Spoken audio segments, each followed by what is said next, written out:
Assalamualaikum warahmatullahi wabarakatuh. Saya Moza Aurora dari kelas 11 MIPA 7. Di sini saya mau menjelaskan tentang bagaimana cara membuat peta persebaran penggunaan dunia dengan menggunakan aplikasi PixArt. Nah, pertama itu kan kita buka dulu nih aplikasi PixArt-nya. Nah, yang kedua kita klik tombol tambah di bawah ini. Nah, habis itu kita cari gambar petanya di mana, kita simpan di mana nih. Kalau saya kan ini di PixArt kan. Nah, jadi saya simpan di sini. Nah, lalu kalian pilih salah satu gambar di sini. Nah, saya akan memilih gambar yang ini nih.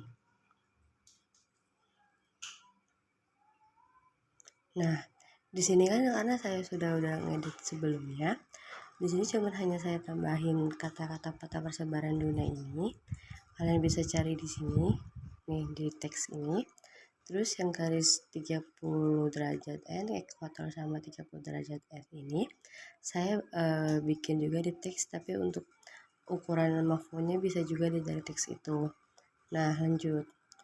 Nah, cara kedua itu kita cari foto hewannya.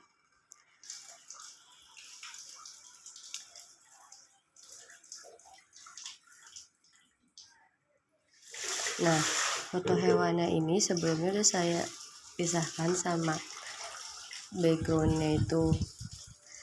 Nah, ini saya tambahin dulu satu ya.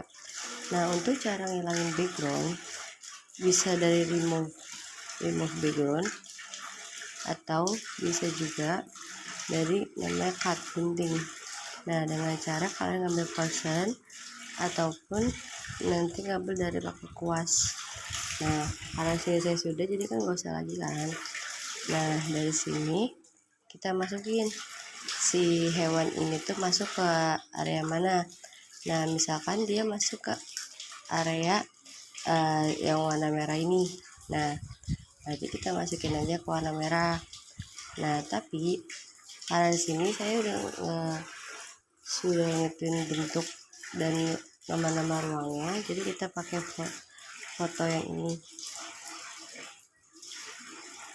nih. Nah, jadi si yang warna oranye ini, orang itu termasuk ini yang ada namanya jerapah. Itu dia itu dari Ethiopian itu dia memiliki ciri. Nah, Ethiopian ini memiliki ciri-ciri yaitu mempunyai keanekaragaman vertebrata yang tinggi, lalu memiliki banyak mamalia bertubuh besar, terus tidak ada amfibi berekor dan katak pohon, lalu dia memiliki banyak kesamaan dengan fauna wilayah oriental. Nah, hewan-hewan yang ada di daerah Ethiopian itu ada badak putih, ini badak putih. Nah, terus ada namanya gajah Afrika, ini gajah Afrika. Terus ada namanya gorila. Terus babun itu tuh yang ini. Nah, lalu ada nama si panse tuh ini, dan ada namanya jerapah. Nah, lalu untuk si yang warna kuning ini, yang daerah sini, dia itu ada namanya neotropical. Nah, bentar saya pakai foto yang satunya saja nih. Nah, untuk neotropical dia itu ciri-cirinya banyak burung, banyak hewan vertebrata, dan banyak mamalia. Nah, contohnya itu ini ada namanya sloth. Ini tuh namanya sloth nih, yang bergantung itu sloth. Ini namanya terenggiling, dan ini namanya armadillo. Nah, lalu untuk yang nearctic itu warna merah. Nah, nearctic itu dia memiliki ciri-ciri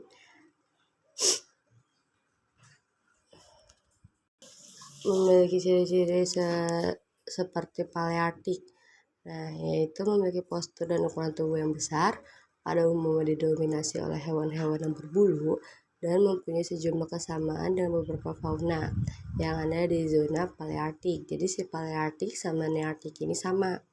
Nah, contohnya itu yaitu ada panda, ada burung unta, ada kambing ini namanya kambing gunung, terus ada apa ini ada namanya ayam kalkun, ada nama tikus berkantung, bison, muskox, karibau, dan domba gunung. Nah, lalu untuk oseanik dan antartik. Lalu untuk yang oseanik dan antartik itu dia lebih ke arah ciri-ciri yang mirip seperti nearktik. Ralat. Dia lebih ke palearktik karena dia hidup di musim dingin. Nah, contohnya itu seperti burung kiwi, platypus, iguana pasir, buaya air laut, lumba-lumba Hector, penguin, beruang kutub, anjing laut, rusa kutub, dan burung squaw. Nah, lalu untuk Australian ini ciri-cirinya terdapat hewan bergantung, umumnya hewan mamalia berukuran kecil, tidak banyak ikan air tawar, banyak hewan bertanduk, tidak terdapat primata, dan terdapat banyak jenis burung. Nah, contohnya ini si Australian ini yang warnanya warna hijau. Nih, dia termasuk ke sini.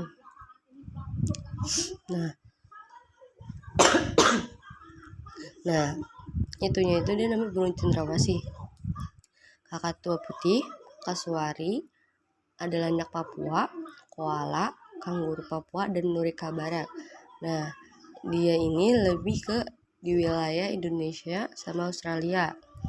Nah, lalu dan terakhir itu Palearktik dan Oriental.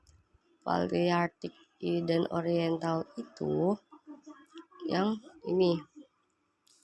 Ciri-cirinya itu tuh Palearktik itu memiliki postur dan ukuran tubuh yang besar, pada umumnya didominasi oleh hewan-hewan berbulu, mempunyai sejumlah kesamaan dengan beberapa fauna nearktik sama seperti nearktik juga.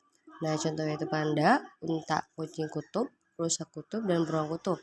Nah, sedangkan untuk oriental, ciri-cirinya itu tinggal di daerah tropis, banyak mamalia berukuran besar, banyak spesies kera, banyak hewan endemik, amfibi berekor sangat langka, mamalia berkantung sangat langka, dan banyak jenis burung bersuara merdu, namun sedikit yang berwarna menarik. Nah, contohnya itu oa, tapir ratel, luwak, badak, gajah, panda, dan monyet.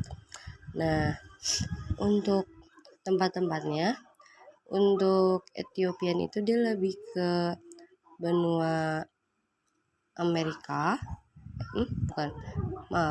Ini untuk benua Amerika. Nah, sedangkan neotropical itu benua Afrika, nearktik itu benua Eropa, dan oceanic dan antartik itu mereka lebih ke daerah sebenarnya untuk ada daerah untuk kutub, tapi karena kepotong jadi kita masukin ke sini aja, oke? Nah, lalu untuk Australian itu dia lebih ke daerah Australia dan Indonesia. Nah, Palearktik dan Oriental itu mereka lebih ke masuk ke benua Asia seperti Rusia, terus seperti Arab Saudi dan lain-lain. Oke, sekian dari saya. Kurang lebihnya mohon maaf. Wassalamualaikum warahmatullahi wabarakatuh.